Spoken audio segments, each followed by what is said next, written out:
안녕하세요. BSC 전문 강사 양진희입니다. 자, 채용 과정에서 지원자들이 긍정적인 경험을 하도록 하는 것이 굉장히 중요해지고 있습니다. 그 이유는 지원자들이 다양한 채널을 통해서 전형 과정, 즉 서류 접수, 필기 전형, 그리고 면접 전형 등에서 본인들이 어떠한 경험을 했는지를 굉장히 자세하게 그리고 빠르게 공유하고 있기 때문입니다.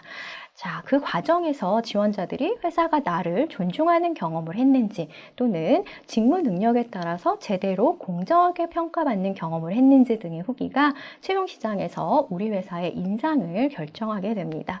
자, 그렇기 때문에 면접관님들 면접에 임하시기 전에 나의 면접이 후기를 남기겠구나 라고 하는 것을 염두에 두시면서 면접에 임하실 필요가 있겠습니다. 자, 오늘 다룰 채용 절차의 공정화에 관한 법률은 채용 과정에서의 최소한의 공정성을 확보하고 지원자의 권익을 보호하기 위해서 만들어진 법률입니다. 공정 채용에 관한 인식과 요구가 높아지면서 채용 과정, 특히 면접 등에서 반드시 지켜야 하는, 그리고 지키지 않았을 경우에 큰 이슈를 일으킬 수도 있는 중요한 사안으로 인식되고 있습니다.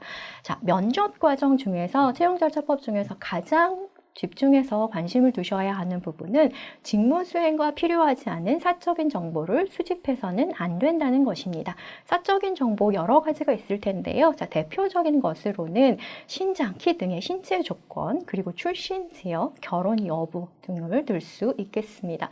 특히나 결혼 여부 등과 같은 질문 경우에는 성차별적인 질문으로도 비칠 수 있기 때문에 굉장히 유념하셔야 되겠습니다. 예를 들어서 남성 지원자와 여성 지원자가 같이 있는 경우에 여성 지원자에게만 결혼 여부 등을 묻는다거나 출산 계획 등을 묻는다거나 하는 경우에 지원자들로 하여금 성별에 따라서 뭔가 다른 기준이 적용되고 있구나 라고 하는 인식을 줄 수 있기 때문에 굉장히 유념하셔야 되겠습니다. 자, 그러면 문제가 될 수 있는 대표적인 질문들이 어떤 것들이 있는지 살펴보겠습니다. 네, 자, 출신 지역을 묻는 질문이지요.